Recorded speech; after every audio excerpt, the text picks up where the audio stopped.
All right, this is Kenny Porter, father, trainer, manager, promoter of Showtime Sean Porter, WBC champion. You're listening to the Ringside Boxing Show.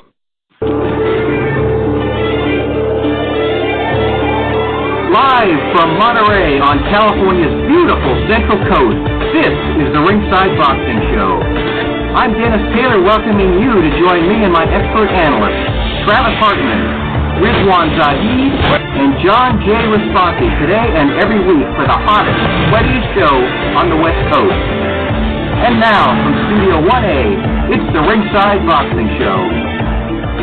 Welcome to the Ringside Boxing Show on the Grueling Truth Sports Network. I'm Dennis Taylor, and we've got great stuff ahead for you again today. In just a few minutes, John J. Responti and I will be talking to a guy who may well be the best 140-pound fighter in the world, Regis Prograis, the Rougaroo, who's getting ready to put his undefeated record on the line against WBA champ Kiryl Relikh in the semifinal round of the World Boxing Super Series tournament. That's assuming the organizers of this tournament are able to hold it all together through rumors of financial difficulties. Ivan Baranchyk already has pulled out of the other semifinal match against Josh Taylor because he's still waiting for some of his money from the quarterfinals. We'll talk to Regis about all that and a whole bunch of other stuff during the second half of today's show. Paul McLaughlin, our British correspondent, will catch us up on some stuff that's been happening on the United Kingdom boxing scene before that. And we'll open, as always, with a look at our current events with our expert analyst. Travis Hartman's a professional boxer, boxing trainer, and promoter from Osborne, Missouri. He's now living and training in Orlando, Florida. Rizwan Zahid's a boxing journalist from Toronto, and John J. Responti's chief lead writer at maxboxing.com and doghouseboxing.com, and John and I are co-authors of Intimate Warfare, The True Story of the Arturo Gatti and Mickey Ward Boxing Trilogy, which was an Amazon bestseller. And Travis is not going to be with us today. I don't think he's playing in a basketball tournament in his hometown of Osborne, Missouri. Got 3 games in a row. So hopefully he doesn't sprain an ankle because he's got a fight coming up on February 22nd against a guy named Kent Cruz, who's 14-0 with 10 knockouts.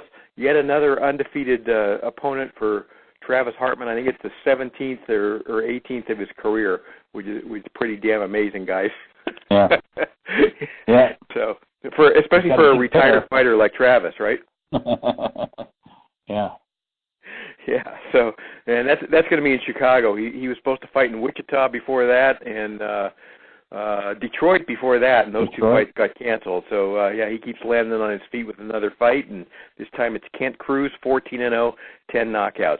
So, okay, so I read an article, guys, on Saturday that said Gervonta Davis's trainer, Calvin Ford, thinks people eventually are going to be talking about Gervonta the way they talk about Mike Tyson and Sugar Ray Leonard and Marvin Hagler. I read an interview with Gervonta who said he got so heavy between this fight and the previous one that he no longer could fit into any of his pants, and he wouldn't even tell the reporter how high his weight got, but it took him 3 tries to make weight on Friday. So then he goes out and he knocks out Hugo Ruiz in the first round Saturday night. That was his 12th knockout in a row, including knockouts of Jesus Cuellar, Francisco Fonseca, Liam Walsh, and Jose Pedraza. Those last 3 guys were undefeated. They were 62-0 combined before they ran into Gervonta. So, Riz, no question, the guy's unbelievably talented. 21-0, 20 knockouts. And I guess the question is whether he'll become a waste of talent before he wakes up and figures out whether he wants to be a great fighter or just another Adrian Broner. You know, it took him 3 tries to make weight again, and that's kind of a habit with him, isn't it? I think we're seeing literally the same roadmap that Broner took, and all the chapters were the same. We had a guy, first his weight kind of gets fluctuated and kind of out of control. Then there's inconsistent performances.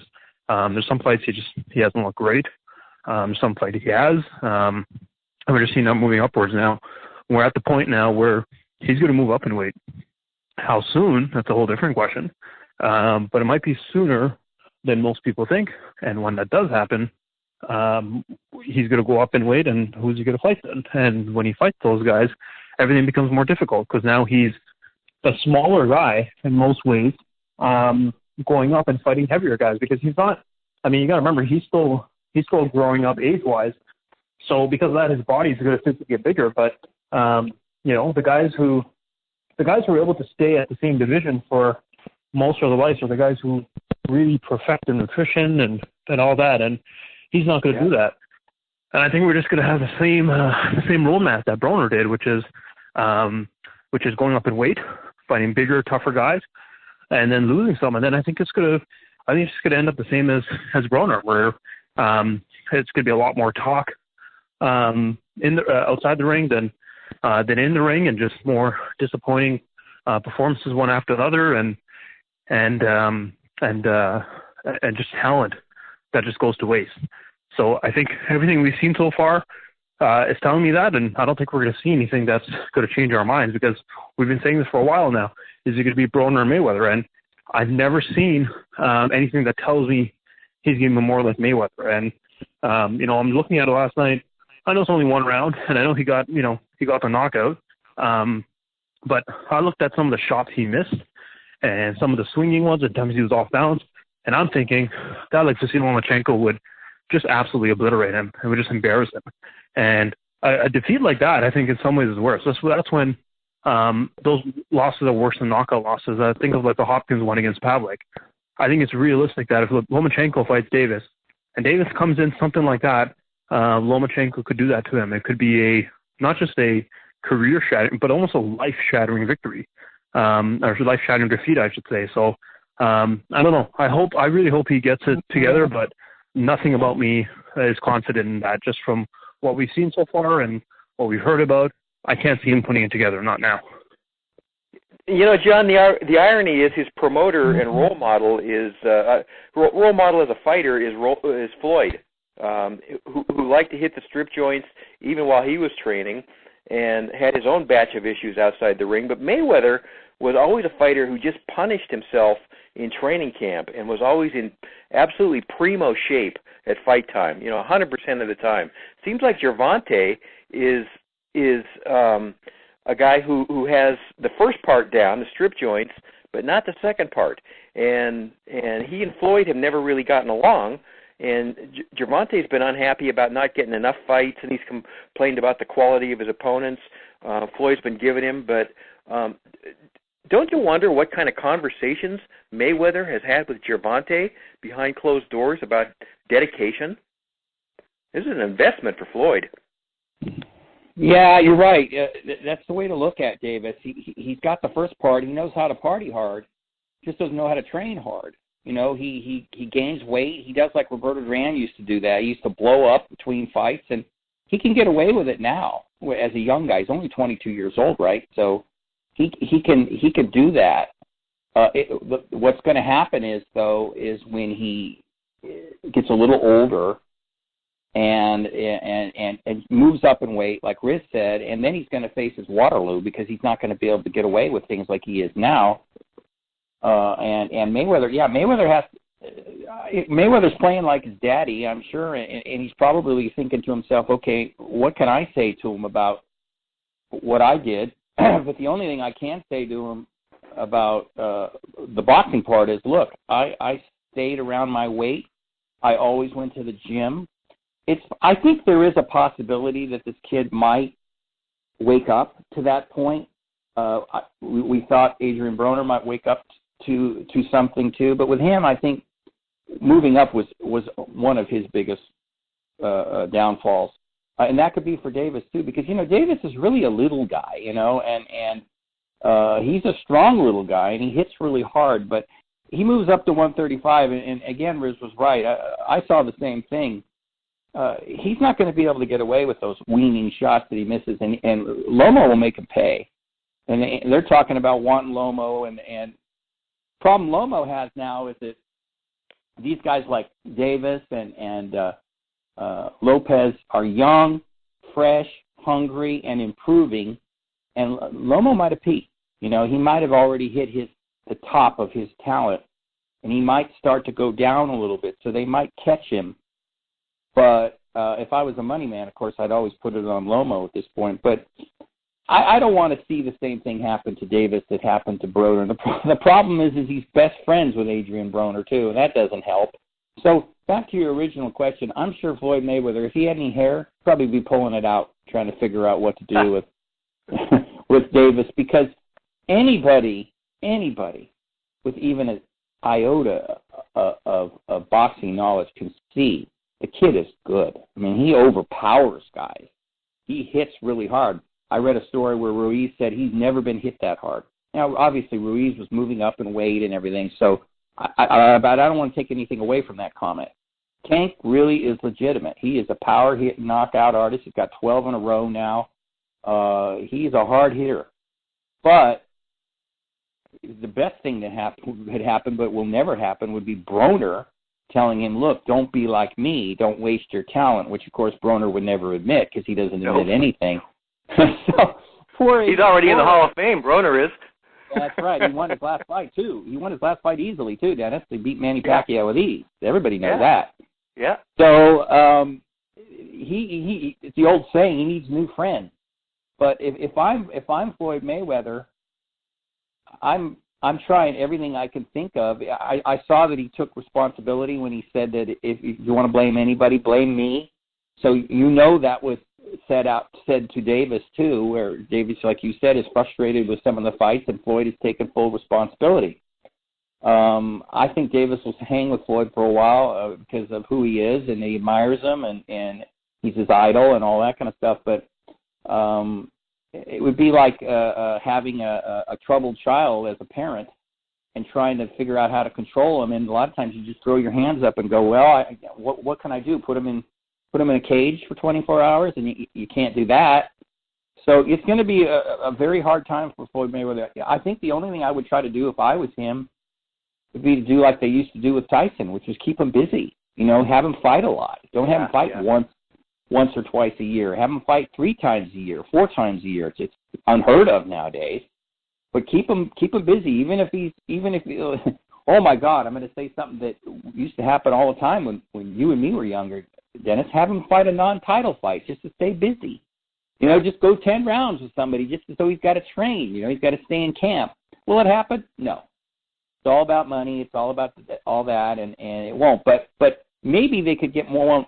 Maybe he could fight one more time a year, 1 or 2 times, about 3 times, and that might help a little bit. But Davis is just going to have to look in the mirror and figure out what he's going to do. At this point in his life, no, he's not looking at the mirror. He's looking at where the next bar is, I think. So it's going to end up being a lot of what he's going to decide. And I'm pulling for the kid. I hope that he doesn't go down the road of Adrian Broner. But, Riz made a very good case. It looks that way just from what we see. Weight problems, barely made weight, had to come back to make weight. Lost his title one other time when he didn't weigh correctly, and that just drives me crazy when these guys work so hard for this and then just throw it away because they can't make the weight.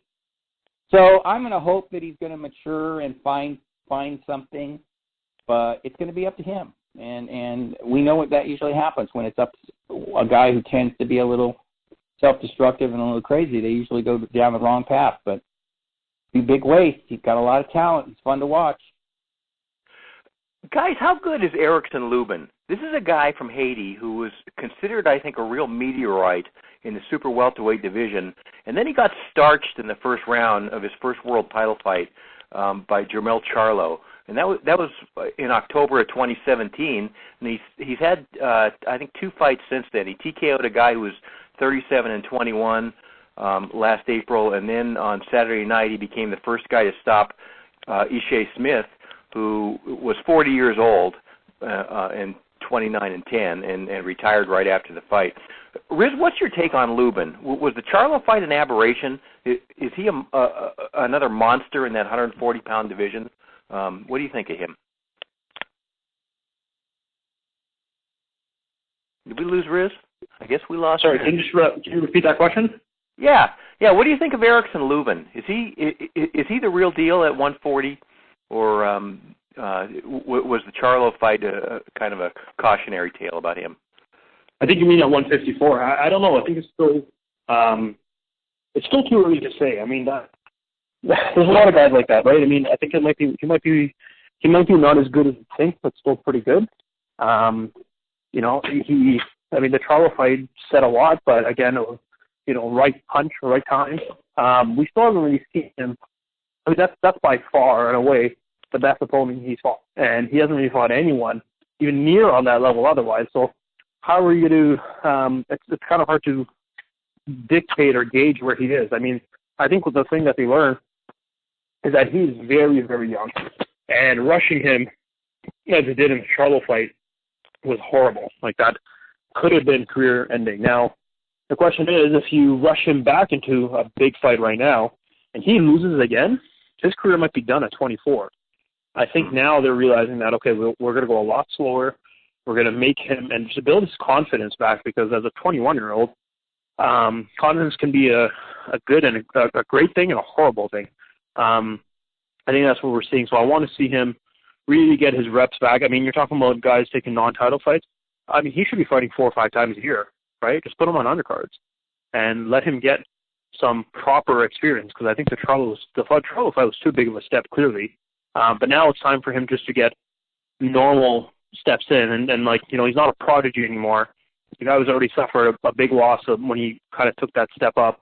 So let's just get him back and grow some confidence, and then pair him against a guy in the top 10, because that meteoric rise that he had, it was devastating, I think, for him to lose a first round knockout. And again, it was the right shot at the right time. It wasn't, oh, he doesn't have a chance. It was just a perfectly landed shot. But nevertheless, that's the way the cookie crumbles. And realistically, another loss against a top 10 guy, especially if it's a knockout, or especially if it's, you know, even embarrassing, that could be it. I think two devastating knockouts in a short amount of time for a young guy in boxing, that's pretty much all there is.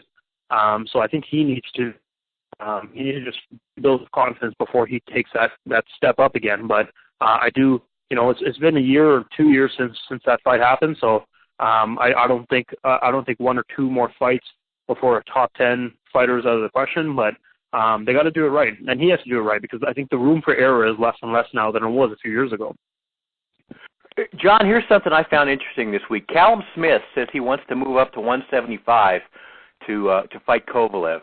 How interesting is that? He just beat George Groves to win the WBA super middleweight title. That's 168 pounds. That was Groves' final fight, supposedly. He retired last week. So now Smith is going to go up to 8 pounds and challenge Kovalev, or he wants to. Super middleweight isn't the sexiest division. The top guys are Zurdo Ramirez and David Benavidez and Caleb Plant and DeGale and Eubank, who fight each other later this month. But is it dull enough to warrant a move to light heavyweight for Callum Smith at this point? Well, yes, it is. And what I thought of when I saw that same story, Dennis, is, wow, how much changed. A few years ago, Kovalev, like Golovkin, all the stories were nobody really wanted to fight him. You know, there was a lot of contenders who didn't say much when they had opportunities, especially with Golovkin. Kovalev too. The way he was blowing people out, and he killed somebody, and he was so scary, and he's a mean guy, and all this kind of stuff. And now all these guys are talking about wanting to fight him. You know, Callum Smith's talking about moving up. Dimitri Bivol wants to fight him. A couple other guys mentioned that they want to fight him. It just tells you how quickly things can change when other fighters perceive you as perhaps losing a little bit, or you get beat. You know, like in Kovalev's case, he's lost 3 fights. So what I thought, though, too, was after that was, Dennis, is the matchup. Because if people don't know, Callum Smith is at least 6'2". He's a big super middleweight. So I don't think moving up to 175 is going to be a problem at all for him. And he impressed me at the Groves fight. I mean, the Groves fight was very close, and Groves was actually ahead on one scorecard, behind on another, and the other judge had it as even going into the fatal 8th round. So he can fight, and a fight with Kovalev would be an intriguing fight, a matchup fight, and as Kovalev showed us last week, he can box. And because of that, I think the fight, who would have the edge? I'd probably give Kovalev the edge. I think because he could probably outbox him. But Callum Smith also could punch. He could punch harder than Alvarez. So, again, which makes boxing so fascinating to me endlessly is the intangibles. Callum Smith is young. He's in his prime. And Kovalev, we know he's not the same Kovalev anymore. Everybody knows that. That's why a lot of people are challenging him, as I said. So I don't blame him. And, again, another thing that's amazing, a few years ago when Andre Ward, Carl Froch, and those guys were dominating the super middleweight, it was a very sexy division. Yeah. Mick Kessler, and they're all gone now, which just tells you how quickly, how quickly it all changes in this short little window that fighters have to dominate. And now Groves is gone too, and DeGale and Chris Eubank are fighting in a couple of weeks, and that's like, okay, that's a good domestic fight, as they call it in England, kind of a grudge fight, but. So back to your point, no, I don't blame Callum Smith. He'd probably undoubtedly get the most money to fight Kovalev. And would he have a chance? Yes, for sure. He would definitely have a chance. So, no, I don't blame him at all for stepping up. His body would handle it with no problem, I don't think. So it's a very intriguing matchup. Riz, what do you think of Chris Eubank against James DeGale, February 23rd, O2 Arena? This is being billed as the biggest grudge match in the UK since Froch versus Groves. Is this an interesting fight to you? It's going to be on Showtime, or do you expect it to be, Eubank kind of stunk the joint up against Groves last time we saw him in a big fight. Yeah, I don't think this is I think this is almost like a winner go or loser go home kind of fight. Neither of these guys I don't think any of these guys are really top five. DeGale has taken a massive step backwards over the last couple of years. Eubank has really stunk it up when it actually has mattered in his two most important fights. He's always, he's a raw athlete, but the idea of not training or having a trainer might be the stupidest thing I've ever heard. A guy like Lomachenko can have a trainer. I'm sure you can too. So even though he has the most raw talent, so I do expect him to win. But it's the same way you can have an Amir Khan, Kell Brook kind of fight. It's just two guys who are kind of in the same division who have both talked a lot, and because of that, I'm sure it'll be a decent scrap. But outside of where it actually matters in the rankings, I don't think it really does matter at all, to be honest. DeGale is not even close to what he used to be, and Eubank has always shown that he has a certain amount of talent, a certain amount of raw athleticism, but I don't think he's ever really put it where it matters. I don't think anyone's looking at it and thinking, he can beat a guy like Callum Smith or Canelo or, just any of those guys that he'd be fighting at that division. It doesn't really add up. So again, it'll be a decent scrap while it lasts, but in terms of longevity of where either guy goes from here, I don't think anyone's expecting a performance that will catapult each respective fighter to the top of that division. But I think it should be an entertaining fight while live, or at least so. Give me that many fans attending. It usually turns into a decent fight, so hopefully it does. Okay, John, the co-feature of that card is between Joe Joyce, who's a rising star at heavyweight, and Berman Stavern, who's really a formidable heavyweight, gatekeeper contender type. For people who are unfamiliar with Joe Joyce, this is a guy who won a silver medal for England at the Rio Olympics, and now he's 7-0 as a pro. He's knocked out everybody. He's 6'6", another one of those big guys. And people might be surprised to learn that he's 33 years old. That surprised me. But people also might be surprised to learn that Stavern is 40. Stavern's 25-3-1, and two of his losses came against Deontay. So this is seen as a coming out party for Joyce, but it's also a big step. What do you expect here? How big of a step is this for Joe Joyce at 7-0? Well, it's a big step, but Stavern looks so bad against Wilder, and I'm not taking anything away from Wilder. He just didn't look right even during the weigh-in, and he looked confused even before the bell rang, and then he got starched in one round like it was nothing. And he said that fight was an anomaly, that he's going to be his old self, and he's going to be better. I would hope he will be. So that makes it a risky fight for Joe Joyce, but it's a good gamble because if Joyce wants to make a jump up quickly, because as you said, he's 33 years old, he has to take this kind of gamble against a guy like Stavern. Can Stavern box well at times, he can. And the thing with Joe Joyce is, I've seen a few of his fights. I wasn't really impressed. I thought he was good. I actually thought he was pretty good from what I saw. But I also, it appeared to me that he's limited. If you can last with him, if you can get past the first couple of rounds, he seems to lose a little of his pop pretty quickly. So it's going to be up to Stavern to try to stay away. But when a guy gets knocked out like Stavern did, so brutally, so explosively by Wilder, you just don't know what he's going to have when he gets in there. So I'm thinking that he might have something left, but then again, I don't know. If he gets knocked out again in the first round, then we'll know that he was as coldly as it sounds, but it's a jargon that's been around for a long time in boxing annals. He was a dead man walking when he was walking up to the ring. You know, there was nothing left. I think Joyce will win that, but I don't think it's going to be as easy because I tend to think that Stavern does have a little bit left, but I think Joyce will win that fight. But I wouldn't be shocked if Stavern makes it really tough on him and maybe even wins. But I would say a 70% chance that Joyce wins that fight. Again, his handlers know what they're talking about. I'm sure they know what they got. So as I said, when you're 33 years old and you only had 7 fights, you're going to have to make some kind of a statement pretty quickly. And I would think that Joyce will probably take his time in the first minute or so and then try to blast Stavern out of there in the first round.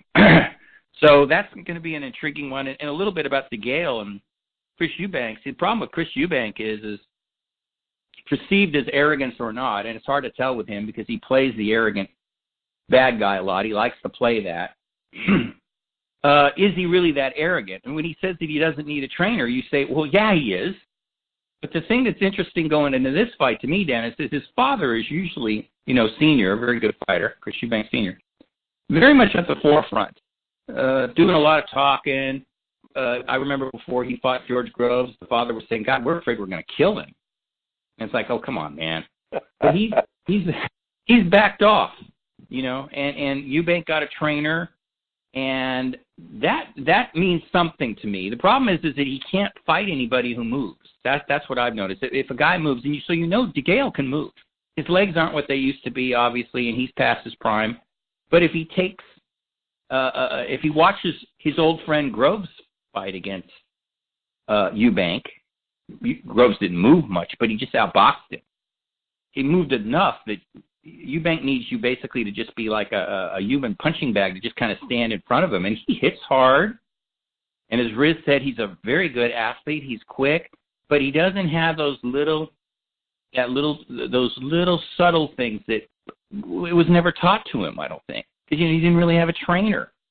So maybe he's learned enough by what happened to him that he picked up a few things. But that should be, I think that'll be a really good fight because they both know that they have to win or that's it, pretty much for them, not for Eubank. DeGale might be done if he gets knocked out or something. So that puts a lot of pressure on both of them. So that's going to be a very interesting card to see what happens in these fights because there's so much riding on both of them. All right, and let me get Riz's blood boiling one more time. Guess who Keith Thurman is going to fight next? Maybe this is in play. Adrian Broner. This kind of frosts us all. Has Broner now deteriorated to the level of a Russ Buster type opponent? He's 0-2-1 since the summer of 2017, and those losses were to Mikey and Pacquiao. So no shame there, but. Oh my God! Every time he steps up against somebody like Broner, he disappoints us, and this I don't see where this is going to be any different. How does he keep getting these fights, Riz? I don't have an answer at this point. I think we asked that before the Pacquiao fight, and we got exactly what we thought we were going to get from him. So I really don't have an answer. I just don't understand how. I mean, for Thurman, why would you not just fight Pacquiao next? That makes a lot of sense to me. And I'm hearing that Gervonta Davis might actually fight the boxer or the kickboxer that Mayweather fought in Japan. Like that actually might be a legit fight next. So this is what you see how DAZN has really taken a new platform, and ESPN is still they still do things the traditional way, but I think they're still doing a pretty good job at that. When PBC, they're looking, I think they're looking more and more embarrassing than anything else, because I just frankly don't understand how, like certain talents like Davis is fighting once a year, and then you have like Broner who's just getting fight after fight. It doesn't make a lot of sense. It is embarrassing. There's no other way to put it. It's shameful. Especially when you have like such elite guys who are there, and there's no issues with promotion or anything like that. Like Thurman, again, Thurman's come off an injury and he had a long layoff, so it's like that's, him looking rusty, that's understandable. But Thurman always used to make a point of trying to fight the best. Spence and Mikey Garcia, pretty much, I think they both were just kind of more set up than anything else, and realized that they're just going to make it so that they fight each other, because I think both of them were just frustrated by inactivity and just not making the fights that they actually want to happen. So it is very embarrassing. I can't see how that's a relevant fight, because we know exactly how it's going to go. It's just going to be the same as every other Adrian Broner fight. He's going to focus on just not getting hit, and he's going to complain that he won. And that shtick works if you're an entertaining fighter, at least. Like Ricardo Mayorga, in every fight, even when Mayorga got knocked out, he thought he won. And as crazy as that sounded, you never saw him in a bad fight. Mayorga was one of the most pleasing personalities, as psychotic as he was. He was interesting. He was must-watch TV. Broner's none of that. I think he's everything. I think there's one fighter that's going to sum up everything wrong with boxing. It's Adrian Broner, and it's him. And that he still gets major fights, while so many others, there's hundreds, if not thousands, of other fighters who are out there who are more talented, who work harder, and they just haven't got the big breaks that they needed. And I root for all those kind of guys, because I think it sets a really bad precedent to just complain till you get what you want, and you get it way more. And even though you're not as good as other people, you get more than other people. It's a bad precedent, I think, and it's a bad precedent we're setting for the younger generation and just the world in general as it is today. So I'm shockingly not surprised, but I am disappointed. I tend to think we're going to miss Adrian Broner when he's gone, just because we won't have so much to talk about. But on the other hand, I don't think he's ever going to be gone, because he'll always be in the news for all the wrong things, even after his career. Okay, one more for you, and I'm going to throw this one to John. Rocky Lockridge died last week. He was only 60 years old. This is a guy who was one of the true action fighters of his era. Two-time super featherweight world champion. He was in the Fight of the Year, I think, twice. After his career, he struggled with serious drug addiction and I think alcohol addiction. And there was a really heartbreaking video from the TV show Intervention that went viral that showed Rocky Lockridge crying like a baby when a family member tried to help him get straight. He wound up homeless for a while. Those are the things he's probably going to be remembered best for, unfortunately. But this is a guy, man, John, you remember Rocky Lockridge. This is a guy who gave everything he had against guys like Julio Cesar Chavez and Wilfredo Gomez and Cornelius Boza Edwards and Tony the Tiger Lopez and Rafael Ruelas and Harold Knight. What comes to mind when you think of Rocky Lockridge? Well, what comes to mind for me is just what a dynamite fighter he was, Dennis. A lot of people thought he beat Chavez. Worst he should have got is a draw. I remember thinking that when I saw it, and I always thought that he beat Gomez.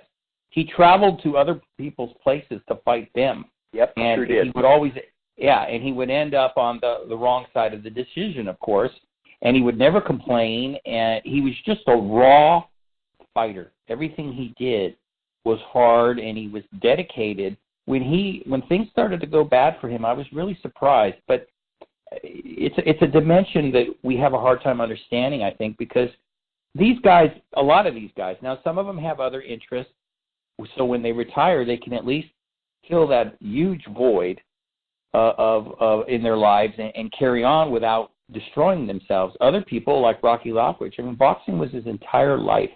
And I think that he never quite got all the credit he deserved. I remember when he knocked out Roger Mayweather in the first round. That was dynamite. Roger Mayweather came in the ring. He had sunglasses on, and everybody thought he was going to win. And Lockridge knocked him on his butt, knocked him out in the first round. And I always watched Lockridge's fights, and I always pulled for him. So then when he retired, back to what I was saying, he didn't have anything, Dennis, and he lost all his money like we see all the time. To me, his story is outrageously tragic. To die at 60 years old like he did, to be sick so much the last so many years of his life, it was just horrific what happened to that man. And then the other part is, and this is just the way things have gotten in this country as far as I'm concerned, so I get on my platform for a moment. That very, very touching moment that you're talking about when he started to cry, a lot of people thought that was funny. And I found that just sick that people would think that was funny without finding out what had happened to that man, what he had gone through. He had a stroke. He had a drug addiction. Okay, he brought a lot of it on himself. I get that. We can say that. But here he was trying to make amends, trying to do something, and all people could do was watch that and think it was funny. I just do not understand that. And then a lot of the same people are complaining about him and things and laughing about that moment, that intervention moment. So I hope people go back and really study him and give him his due. You and me remember him so well, Dennis. He was always exciting. As I said, he was on the short end of some real controversial decisions. Think about it if he had gotten that decision against Chavez. Think about that, or Gomez. People would remember him in a higher light, in a sense, and he was that close. And as I said, and I'll say it again, I think he won that fight. That fight was in Puerto Rico. You pretty much have to win every round to get that decision against Gomez. Not taking anything away from Gomez. He's a great fighter, but I think Lockridge out-hustled him that day. So I hope that he gets his due. I hope people remember him fondly. But I'm sure you do, like me. I will always remember that man for what he was. He gave it all in every one of his fights. And again, though, it's just like one of those stories where you've got these incredible highs and these terrible lows, and it ends like it did for him. Just tragic, Dennis. Very tragic. And you know what? He was also a really bright guy and a really articulate guy, and reportedly a really nice guy. And so all these things break your heart, to see it all end from the way it did. So, all right, well, there you go. That's Rizwan Zahid, John J. Responte. These guys always give it to you straight every single week. Travis Hartman's in a basketball tournament today in Osborne, Missouri, so we missed him, but we'll catch him next week. Guys, thank you. You guys have a good weekend. You too. Take care, guys. All right. And Paul McLaughlin is next with his commentary on the latest from the United Kingdom. He's always great. Right after that, John and I are going to be talking to the Rougaroo, Regis Prograis. So don't go away. We will be right back. Oh, boy, is this great! This show just makes me want to punish somebody. What are you doing? Hi, I'm Dennis Taylor, host of the Ringside Boxing Show, where since 2008 we have been continuously sponsored by Garcia Boxing, the first family of the Sweet Science on California's beautiful Central Coast. Trainers Max and Sam Garcia and ring strategist Dean Familton are regarded among the most knowledgeable in the game. And Kathy Garcia, who manages all Garcia boxing fighters, is renowned for her integrity and career guidance, having taken 2 boxers to #1 world rankings. Together they comprise one of the most respected teams in the sport. Learn more by calling 831-261-3214 or send them an email at garciaboxing25@aol.com. Hi there, it's Paul McLaughlin with your weekly roundup of everything going on in the UK boxing scene at this moment in time. Well, first off, my favourite boxer of the moment, Callum Smith, says he would consider a world title fight against Sergey Kovalev at light heavyweight if he doesn't secure a unification clash at super middleweight. The WBA super title holder ideally wants to face his fellow champions in his first fight of 2019, but Smith would also be willing to step up a division to battle a big name such as Kovalev. Having regained his WBO belt by defeating Eleider Alvarez in a rematch, the Russian has reasserted asserted himself as one of the leading fighters in his weight class, emerging as another option for Smith in either Britain or America. Smith's trainer and manager, Joe Gallagher, talks us through Callum's options. The unification fights, that's what we want. That's what we've said to Eddie Hearn. They're the big fights we want. And even with Kovalev running at the weekend, there's a possibility, if no one wants to dance with us at super middleweight, that would move up and Musgrave fight Kovalev. I think that would get everyone excited. But they're the type of fights that we want. Callum Smith is back in the gym now and is itching to get out and wanting Callum to fight April, May time, whether that's here in the UK or in America. So then most probably May next year is most of the time when you talk about a Callum Smith-Canelo fight. Canelo's a good fight, that's a huge fight. I think Triple G's got unfinished business with Canelo, and I think both their fights, everyone in the world wants to see a third fight, so let them carry on with that. And in the meantime, Callum will win a few more belts, and the fight with Canelo then will be for all the belts. That's the way I see things, but you never know in this game. As I say, big things ahead for Callum Smith. You heard it here first. Anthony Crolla insists Vasyl Lomachenko has not become unbeatable as the Mancunian waits to find out whether he will challenge the Ukrainian star. Lomachenko's planned unification clash with Richard Commey has been put on hold after the Ghanaian suffered a hand injury in last weekend's IBF title win over Isa Chaniev, which would leave Crolla next in line for the WBA and WBO lightweight champion, who had been due to return on April the 12th. A scheduled purse bid for the potential Lomachenko-Crolla fight has been pushed back until next Wednesday, with a 32-year-old eager to receive his mandatory WBA lightweight title shot. And finally, more updates from Eddie Hearn on the current love triangle between AJ, Dylan White and Jarrell Miller, or as I'm calling it, a glove triangle. See what I did there? There are big moves, looking at the Miller fight. New York is something that we didn't expect, but as we talk more about it, as we speak to great venues like Madison Square Garden, it's starting to sound quite special. And not just that fight, but also creating a weekend in June for British fight fans to remember for a long time, stacking the card with major championship fights for the young British talent, for established British talent as well. We're not done with Jarrell Miller. We have deep talks progressing now. There is no deal yet, but right now, that looks like a strong possibility. April 20th looks like it could be Dillian White at the O2 Arena. Obviously, if they don't fight, it could be Dillian on April 20, Joshua in New York. Still a long way to go. There's plenty of twists and turns left, but there was a clock ticking for Wembley. I think we can rule that out of the equation right now. But June 1st is some weeks away, but obviously we want to get it announced. AJ wants to know what he's doing, and hopefully, by the end of this week, the weekend, we could be in a position to announce his next fight. Well, hopefully they will all soon be resolved very, very shortly. In the meantime, I'd like to say gloves up and protect yourselves at all times. Back to the studio. A glove triangle. You heard it right there. Paul McLaughlin just coined the phrase. You got to glove it. Great job as always, Paul. Thank you. Regis Prograis, the Rougaroo, is coming up in 30 seconds. He's one of the best interviews in boxing. This is going to be interesting, so stay with us. Don't go away. I'm Dennis Taylor, co-author of the Amazon bestseller Intimate Warfare, the true story of the Arturo Gatti and Mickey Ward boxing trilogy. Writing this book was a labor of love for John J. Responti and myself. We enjoyed every minute of the process and considered it a privilege to tell the tale of one of the most electrifying boxing trilogies in the history of this sport. Intimate Warfare traces the collision course of Arturo Gatti and Mickey Ward from their earliest days through their 3 epic fights, as well as the aftermath of this great rivalry, which culminated in one of the greatest friendships in boxing. Intimate Warfare has received a 4.5-star rating from readers and was endorsed by Hall of Famers Harold Letterman and Joe Cortez and 2-time Trainer of the Year Virgil Hunter. Our foreword was written by Ray Boom Boom Mancini, another one of the greatest blood and guts fighters of our time. Get your copy today at Amazon.com.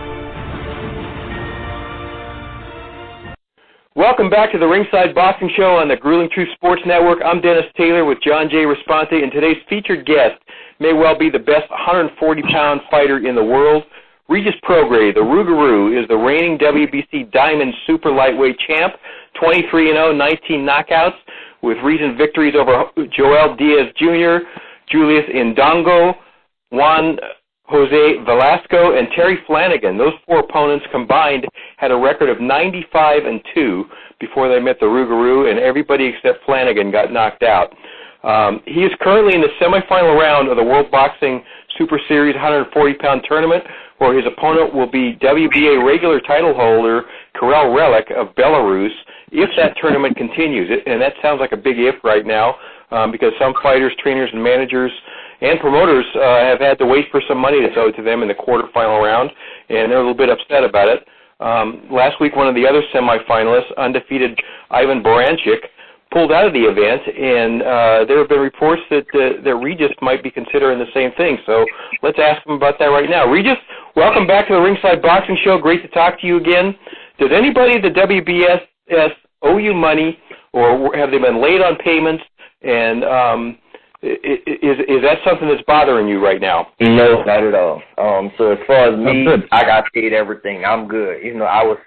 I wasn't like them. I heard, other fighters and other managers and promoters and stuff, they didn't get paid. But as far as on my end, I got all my payments, exactly when I was supposed to get them. So, I have no complaints about that. So yeah, I'm as far as payment wise, I'm okay. I'm good. Okay, it's a big decision, I'm sure, since the tournament organizers will owe you $4 million if you win the whole thing. That's a lot of money to have to chase down in a courtroom. Is that a correct figure, by the way? Will you get $4 million if you get all the way through it? I think it's actually more than that, to be honest. I think it's supposed to be more than that. Holy crap. What are you going to do with that money? What will you do? You know what? I'm real frugal with my money, and I'm tight. So, I do the same thing I'm doing right now. Nothing. I sit on it and invest it and, buy properties and all that type of stuff. Every now and then I might buy a car or something like that. I help out some people. But as far as me, I learned from, mistakes. When I was fighting on Showbox, I made money. I made, at first, I think, when I made like $20,000, and coming from where I come from, that's a whole lot of money. That's a bunch of money, and I spent it all. I went all the way back to zero. I went broke, and so from me, I learned that lesson, and buying stupid stuff, doing the wrong things with my money and stuff, buying cars and all that when I didn't, when I really didn't need to, and so now I'm way smarter, and I'm more investing, and if I don't invest, I just don't touch it, basically, save for anything. So, I still have money from fights 2-3 fights ago, basically, because I don't need to touch the money, because I live a certain lifestyle, so I don't need to touch it. Your family probably still recovering from that hurricane too, right? That was the hurricane Harvey. Now everybody's good now. That was that was last year sometime. So now. Everybody's good now. Everything is rebuilt, and everybody's good now. But it took a while to get everything back. But it's straight now. Everything is okay. Okay. That's great. That's great. Hey, we haven't seen anything yet about a date or a site for your fight with Kiryl Relikh. What have you been told about that, Regis? To be honest, I really don't know what's going on with the World Boxing Super Series. I'm hearing the main thing is I'm hearing, just like y'all heard, people didn't get paid. A lot of people, didn't get paid. So that kind of worries me about the next round if people didn't get paid. Like I said, I got paid everything. So, I don't have no complaints about it. But from what I heard, they were supposed to have it in May 18th in Scotland. But of course, Baranchyk pulled out. We all know Baranchyk pulled out. So now we just trying to find out what's going on, because if Baranchyk pulled out, the tournament is not as appealing to me, because of course the money's there, but the belt is not there. It's 2 belts. The winner of the tournament would have got all the money, and it would have got 2 belts. So if Baranchyk pulled out, then it's a whole nother belt that's gone, basically. And my whole thing is, I want to fight for both of the belts. I want to fight for the money and come out the tournament with the money and both of the belts. So if Baranchyk pulled out, then, one of the belts is gone. So it's not as appealing to me. But as far as on my end, I still want to fight, Relikh next, because he has a major belt. And that's, my whole thing is I want to fight for all the belts. And, that'll be my first step to getting one of the belts. And that's my next fight. So my thing, I'm pushing to fight Relikh. I really want to fight Relikh next for the belt. But we just don't know if it's gonna happen. We still don't know. We don't know what's going on with nothing, because like I said, we don't know what's on his end, on Barancyk's end, on Josh Taylor's end. We don't know what's going on with nobody. So I'm kind of in limbo right now. So all I can do is just wait and just basically, that's the frustrating part. I'm waiting around. I'm still training every day. I'm still, I still do things. I still train, but, I still want to, my thing is I want to fight for that belt. I really want to fight for the, at least, my goal is to get all the belts, but this will be my first step. And I know if outside the tournament, like say if I wasn't inside the tournament, I probably wouldn't get that shot like I would. Right, I know Relikh wouldn't be willing to fight me if it wasn't for this tournament, basically. But as far as the tournament, if it is still happening, then, that'll be the next fight, and that'll be for a belt. So, that's kind of my, my thoughts on that. Yeah. That's got to be tough. You're like in a waiting pattern right now, right? I mean, you said you are still going to the gym, and you're not really training, right? But you are staying in shape, just waiting for the date to be, or is that what you're doing? Just staying in pretty good shape, just waiting? Yeah. I mean, I'm still training. I sparred last week. I'm still staying in, way more shape than most fighters will stay in the creek. Because my thing is I love to train. I love to go to the gym. My house right now I travel a lot, but my house is in Houston. And when I'm in Houston, that's what I do. It's like a job for me, just like everybody gets up every day, they go to work. Like for me, that's my job. I get up, I go to the gym, so it's different. It's not training camp. Of course, that's way more intense, but I'm still, like I said, I still stay in the gym all the time, and I'm still training. So, of course, it gets frustrating, and it does get a little hard, but, I stay busy. I do the right things. As far as, like I said, I travel a lot. I go to New Orleans, back and forth to New Orleans and do things out there. And, I was just in Mexico City with, Mauricio Suleiman, so I kind of keep busy to avoid boredom, basically, so, but when I'm here, I stay in the gym. Okay, so, Kiryl Relikh isn't fancy. He's strong and he comes forward. You won't have to look for him. What are your impressions of him and how are you going to beat him? I'm going to go out there and do me, whatever, to me, I never have a game plan going to the fight. I never watch my opponents, and I never have a game plan going to the fight. I just go out there, and I just do what I got to do, basically. My last fight against Flanagan, people thought, after the fight, he said, "You bastard." He told my trainer, "You bastard. We thought y'all was going forward the whole fight." And I think, I really think if I would have came forward, I probably could have stopped him. But that wasn't my game plan that night. That night going into the ring, I didn't know what I wanted to do until I got into that first bell rung, and then I just y'all said, you know what, I'm just gonna box him the whole time. I'm gonna box him. I'm barely gonna get hit, and that's what I did.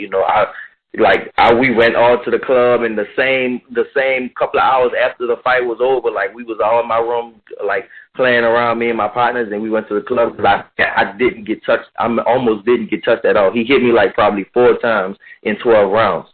So. As far as, Relikh goes, like I said, it depends on what I feel like doing. I don't know, it all, for me, I can do so many different things. I can fight on my front foot, my back foot, I can go forward, I can box, I can be slick, I can be defensive, I can just stay inside and fight them. So whatever I feel like I want to do at that moment when I get there, then that's what I'll do. So I know he's tough, he's strong, he's going to come forward, he's going to be there for me to hit. And, that's, I don't know. I think that's the wrong style for me because you can't let me hit you. That's one thing. You can't let me. I have power in both hands, so you better not be there. He better work on some defense for me because you can't be there for me. That's one thing about me. If I can land, I can hurt, and if I can hurt, the fight not gonna last that long. Man, what you just said just blew my mind because if I remember from our first interview, you're kind of a boxing historian. You watch old films. You study old fighters, right? And now you're telling me that you're kind of an improv artist when it comes to the Yeah. Yeah, I just go, like I said, I go out there and I just, the main thing is just to go out there and, I feel like the best fighters ever, they just went out there and they got into a rhythm and they just got into the zone, and that's kind of what I do. I just go out there and I get into a zone, and whatever I feel like doing, you know, that's what I do, you know. So but my last fight against Flanagan, that was like my funnest fight I ever had, you know, because everything, like the fight before that, the fight when I fought in New Orleans for the first time against the dude Velasco, you know, I was real nervous. So I know a lot of people looked at it. I dropped him 3 times. I stopped him in the 8th round. It was good, but for me, that was a bad performance, you know, because I got hit way too much by somebody I should have never got hit by. So for me, it was a horrible. I won't say horrible performance, but it was just a bad performance because somebody like that shouldn't have landed a glove on me. He should have never even touched me. So then, you know, knowing that, I went to the Flanagan fight with that same thought set, like with that same thing on my mind. So I was nervous. I was nervous the first time because it was my first time fighting in New Orleans on the big stage. We had a lot of celebrities there. We had just real high people all in the audience in the dressing room and, you know, all that type of stuff. So I did feel the pressure, and I kind of got a little nervous and stuff like that. So I just really relaxed.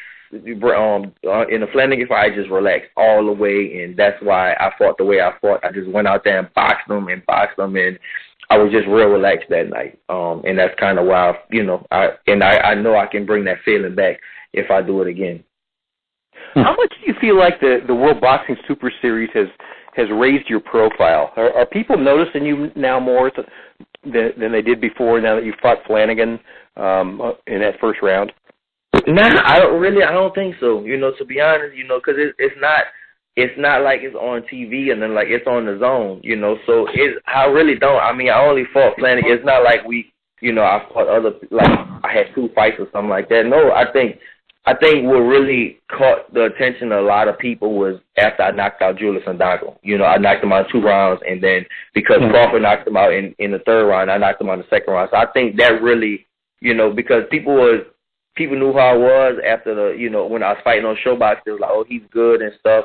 And then after Joel Diaz, you know, that was, you know, people started like, oh, who is this? But then after I knocked out Julian Fandango, that's when it really caught, like, damn, who is, like, this dude is really good, you know, because, you know, they compared me to my performance to Crawford's performance.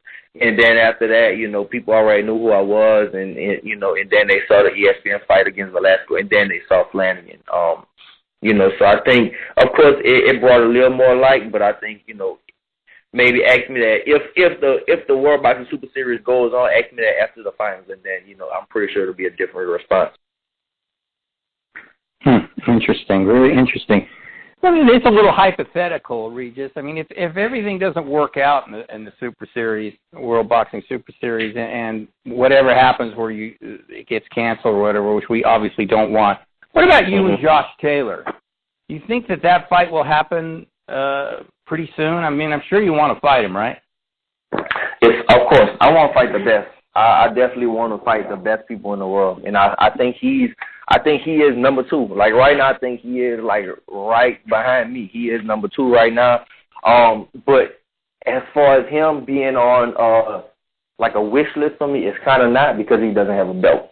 Basically, my whole thing is I want the belt. So it's 4 people with the belts. Is, you know, Relikh, Baranchyk, Hooker, and Ramirez, and they have the belts. Now, of course, if Josh Taylor goes and gets one of those belts soon, Josh Taylor will be on the list too. He'll definitely be on the list, you know. But my whole thing is like I want to fight. I want to fight for the belts. I'm already gonna make the money no matter what.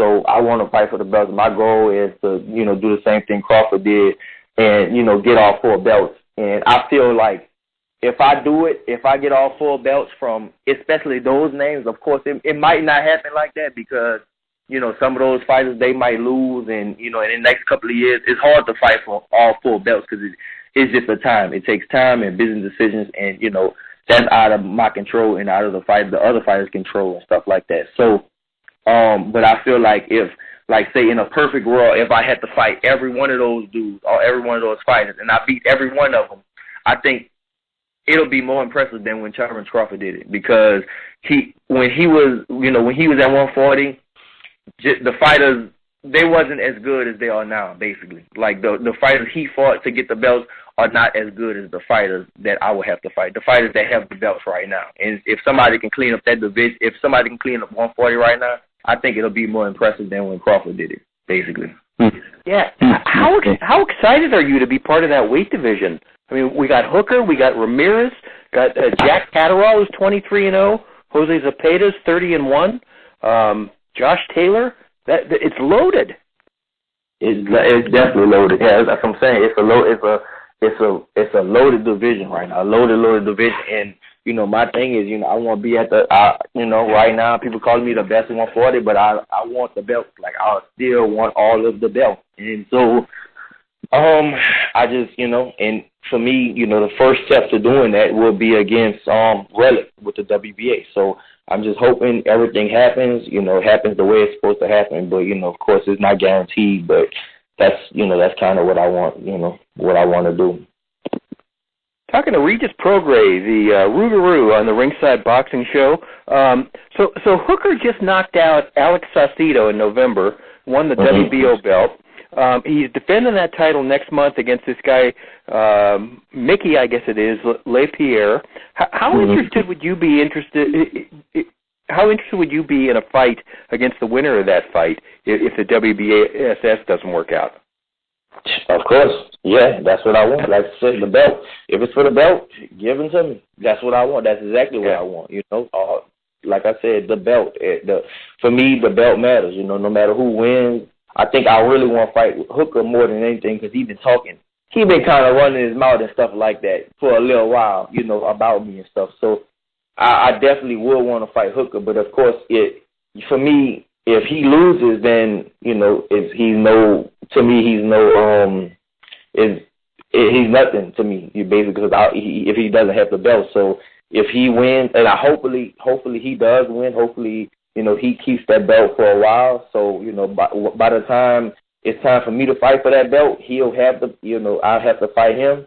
But, of course, if the other dude beat him, which I don't think he could, if the other dude beat him, then, I'll go after him. I'll go after the belt with him. So, like I said, for me, it's all about, grabbing the belts, grabbing all the belts. It's not about the names mostly. With Hooker, maybe a little bit, especially with Ramirez, too. I think I still will want to fight Ramirez, belt or no belt, still fight Ramirez. But, of course, if he keeps the belt, that'll be more incentive to fight him and stuff. So my thing is, I want to fight for the belts. Yeah, Hooker's been kind of a road warrior. He won the title on the road. And so what do you think of him as a fighter, Regis? He's got a pretty good story and he's a pretty good fighter, but what do you think? He's okay. He's not, he's all right. Me and him, we had history. I fought him. We fought the amateurs. And, of course, I won. Of course, if y'all thinking who won, I won. But, we fought the amateurs and stuff like that. And then, I remember, I texted him on Facebook years ago. Like, damn, because he turned pro way before me. I went to Olympic trials, I think, after he lost in the state, because it was the state finals of the, I forgot one of the turns, the USA Nationals, whatever it was. And I beat him in the finals. And then after that, I think he kind of turned pro shortly after that. And I remember I texted him on Facebook, like, damn, I can't wait to turn pro and stuff and, do the same thing you doing, because he was fighting on Showbox. And then I just surpassed him. I feel like I surpassed him all the way up, He, if you compare, I think we had 3 fights. Me and him had 3 of the same fighters on our resume. And I did way better than he did in all 3 of those fights, basically. I think we fought some dude, I forgot what he was from, whatever, but I think he stopped him in the first round, and I stopped him in the first round with a body shot, a jab to the body. So I feel like that's 1 point for me, And then he fought Abel Ramos. He had a draw with Abel Ramos, and, I stopped Abel Ramos in the 8th round, and he had a draw with him. And then, he fought Flanagan, and It was a real close fight. And, I blew Flanagan out, and I put Flanagan down for the first time in his career. So, if you compare me and him, you can't compare as far as styles and stuff like that, because we never fought each other and really say who the best is right now, because we never fought each other. But if you compare my performances against the same people, I did better every time, basically. So, but, I don't want to take credit. He's a good fighter. He has the belt. I'm glad he has the belt. It's good. But I hope he keeps the belt because I would love to fight him one day. I would, if he keeps that belt, I won't be the one that takes it from him. Does it? I'm just curious. Listening to your answer, a real good one as usual.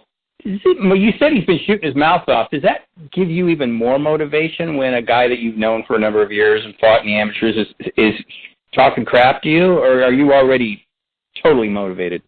I'm already motivated no matter what, but that gives me a little extra motivation. So, like, if you don't know, in Houston, in my yard, I have like a little setup in my yard, like a training stuff in my yard. I have a couple of tires out there. I got a punching bag. It's like a punching bag made of tires.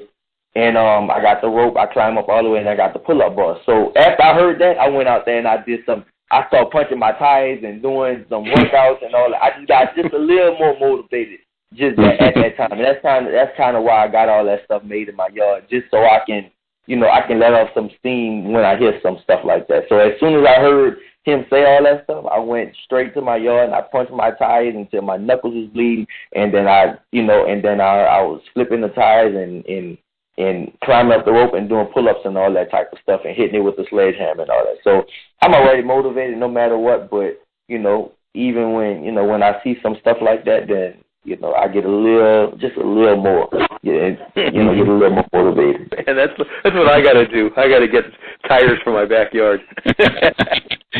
Yeah, I figured you probably would, Regis. Now, Mikey Garcia is fighting, Errol Spence next month.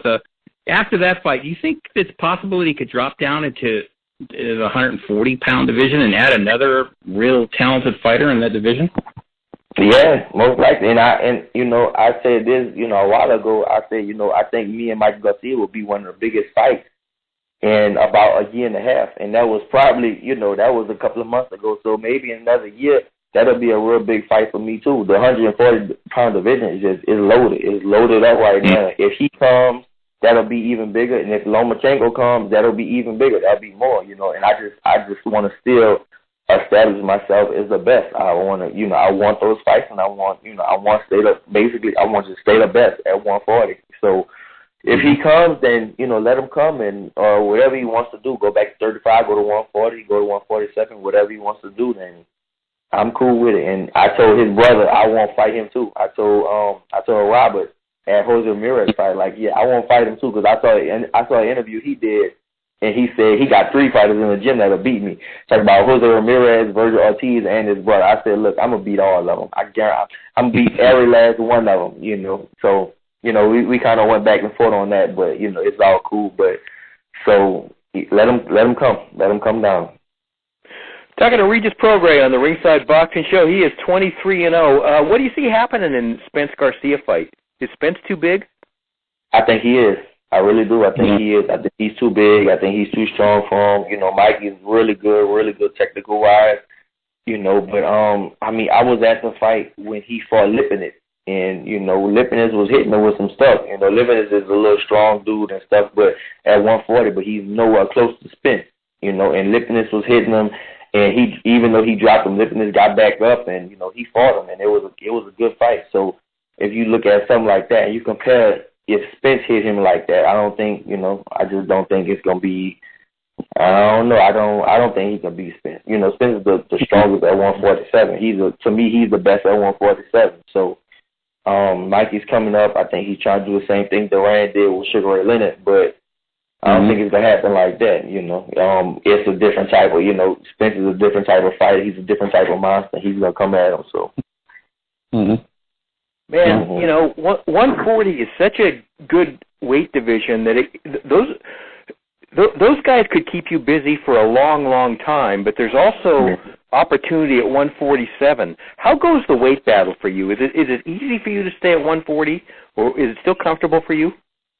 Still comfortable. Yeah, I'm still comfortable. I just made 30, so, I think if it's still comfortable right now, I think it won't get that much harder, really. Like I said, I'm always in the gym. I'm always disciplined, no matter what. I don't really eat crazy or nothing like that. So the 140-pound limit is a good weight for me. It's good now, but I do plan on going up to 147 eventually one day. But like you said, at 140, it's so much work to do. It's a lot of business to be taken care of at 140 right now. So my thing is, I'm going to stay at 140 as long as I can. Well, not as long as I can, but as long as, I keep getting, I feel like it's a lot of nice paydays at 140 right now. And then usually people don't move up until they see a big old, a bigger payday or something. But right now at 140, it's a lot of good paydays at 140 right now, especially if Mikey comes back down to 140, So, I can't see myself at 147 unless, they give me like I said, an Adrian Broner fight or a Pacquiao or something crazy, But at 140, it's a lot of work to do and it's a lot of money to be made at 140. So, I think I'll be staying at 140 for a while. Yeah, definitely. You're still living and training in Houston these days, right? And obviously, though, you feel a very strong connection to New Orleans. You mentioned that you just were there. You grew up and lived there until the hurricane, and your last two fights against Flanagan and Velasco were in your hometown at the Lakefront Arena. I gotta hear this from you, Regis, because people that like us, like Dennis and me, we write about it and we watch it, but we will never experience it. What's it like fighting in front of your home fan? I mean, like I said, the first time I was nervous. It was I fought on ESPN. Yeah, I fought on ESPN Top Rank. They did a co-promote with Lou DiBella, the first fight in July 14th at the Lakefront Arena. So, that fight was just so big, and I mean, it was only like 4,000 something people in the stands, but just it wasn't about how many people. It was about the quality of the people, and of course, I don't want to get into that. But as far as the quality of the people that was there, we had football superstars in the building. We had like rap artists, politicians, the governor was there. So all those people was there just to watch me. And to be honest, like I said, I got real nervous. Like I was looking and then I had all my friends in my dressing room before the fight. That was definitely a big mistake. I had all my friends in the dressing room before the fight, and then walking out to the ring, I had a bunch of people walking out to the ring with me.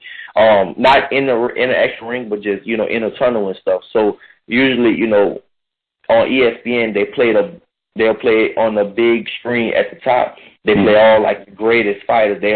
They got Floyd and Sugar Ray Leonard and Duran and Tyson and all these Ali and all them. They show their highlights and stuff. And usually when I look at that, I'm sitting in the stands and I'm a fan. I can't wait to see the fight. So I was up. I was looking at that, and I just was like, at that moment, I was a fan. I want to be in the stands. And then when it was over, I was like, shit, I got to fight. I'm the one fighting. I was like, damn, I'm the one got to fight. So I was just real nervous, and then I came out and I looked up because they had a curtain, and so when they opened that curtain and then they put the light on me, and I just seen everybody, all those eyes just right focused on me, and like I said, it was people in the ring, the governor and all the superstar football players. They was all there to watch me, so I kind of, all that pressure, it kind of got to me, and I kind of got nervous at that, at that moment. I got nervous. So it took me a few rounds kind of to warm up. I was in the ring, and, of course, I look okay always. I know how to keep a poker face, but, I was nervous during that fight. So I kind of had to warm up and stuff like that, and I didn't fight the way I usually would fight. I didn't fight my fight, basically. But I went out there, I got the job done. I knocked him out in the 8th round, dropped him 3 different times, so that was cool. But, I mean, I gave him a good performance. I gave my city a good performance, But, like, right now, like, I'm a big-time hero in New Orleans, like a real big-time hero. I can't go nowhere without somebody knowing who I am, nowhere. I mean, I think I'm in the weirdest places, and then people like, oh, champ, what's up, champ, and want to take pictures and stuff like that, So, in New Orleans is a different type of city too, where like everybody know everybody some type of way. So it's like you can't, like out there, you can't like be like, oh, I'm not gonna take a picture this day. I'm not gonna do it because you want to do it because most likely those people that's taking the picture, their grandma know my grandma, or they went to school with my mama, or they, some type of way. I talk to their kids at a school or something like that, So I know everybody in New Orleans some type of way. Everybody know me, of course, but if I talk to somebody for long enough, I would know, I would have a personal connection to those people. So that's why, like I'm just, it's really a dream come true because that's kind of what I envisioned, since since I started boxing, I always wanted to be like the hero of New Orleans, and now I am. Man, you are living large. Okay, I got one last question for you, and this one will probably send you into your backyard again to punch those tires. Did you watch the NFL championship game? Of course I watched it. Yeah, you really about to make me go kill a tire outside right now. Yeah. How pissed off were you when Tommy Lee Lewis got mowed down at the end of regulation and nobody threw that flag? Man, what? It was bad. Everybody was just like, really? Come on, dog, really? It was. And look, to be honest, I didn't catch it because. So I was going to New Orleans that same day because we left to go. I was leaving Houston. I went to New Orleans, so I stopped in Baton Rouge. My dad lives in Baton Rouge, so I stopped in Baton Rouge. I caught the first half, and so then I caught the first half of the game. At halftime, I left to go to New Orleans.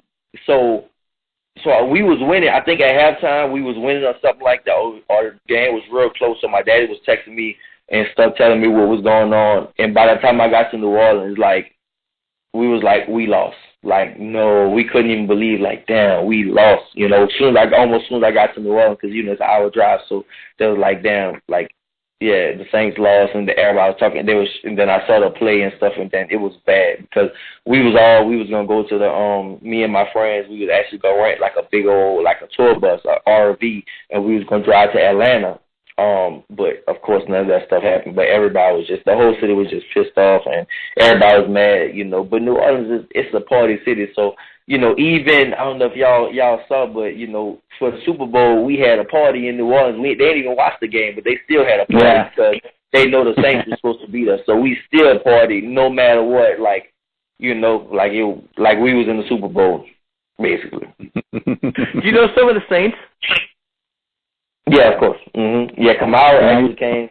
Kamara came to my fight. Yeah, Kamara came to the fight, and I think somebody else came to the fight, but I know Kamara. Kamara is actually one of my favorite running backs too, and so he came to my fight. So I need to catch his game. I need to catch the Saints game. I catch the Saints game in a long, long time, just because every time there's always something going on with me. I'm always gone or traveling or something like that. But yeah, Kamara came to my fight, and I grew up with a couple of football players. I'm cool with Leonard Fournette, and Tyrann Mathieu. He plays for Houston now. So we I grew up with. Yeah, I know all of them too. So yeah, Small town. Hey man, always great to talk to you. Thank you, Regis. You're not only one of the best fighters in the world, but you're one of the best interviews in the world too. Yeah, and we're all hoping the WBSS gets its problem solved because, man, we both think it's great for the sport at this point. We really want to see you beat Relikh and fight Josh Taylor for that Muhammad Ali trophy. So, Regis, thanks for making some time for us today, and best of luck to you. Yeah, man. Thank you. Thanks for having me. Thanks, Regis. Take care. Yep. Regis Prograis, the Rougaroo on the Ringside Boxing Show. Hey, do you like this show? Do us a favor and tell other boxing fans about us. Post us on your social media and help us grow. Also, if you haven't yet discovered the #1 website in the world for daily boxing news, you're missing out. We update ringsideboxingshow.com every day, 365 days a year, with the hottest headlines and biggest stories. If you're a hardcore boxing fan, this should be your first stop every morning, and it might be the only boxing site that you need to go to all day long. Check it out now and be amazed. ringsideboxingshow.com. Thanks, as always, to our expert analysts, Travis Hartman, Rizwan Zahid, my partner, John J. Responti, as well as our outstanding British correspondent, Paul McLaughlin, and another huge thanks as well to Regis Prograis, the WBC Diamond Super Lightweight Champ. He's getting ready to fight Kiryl Relikh in the World Boxing Super Series. Time and date still to be announced. And, of course, we totally appreciate you, Ringside Nation, for being a part of our worldwide audience today. Keep your chin tucked, and we will talk to you again next week on the Ringside Boxing Show. Well, it's a great day for me to whoop somebody's ass. It's a bad day, so you better get off of my back. You might get cold cocked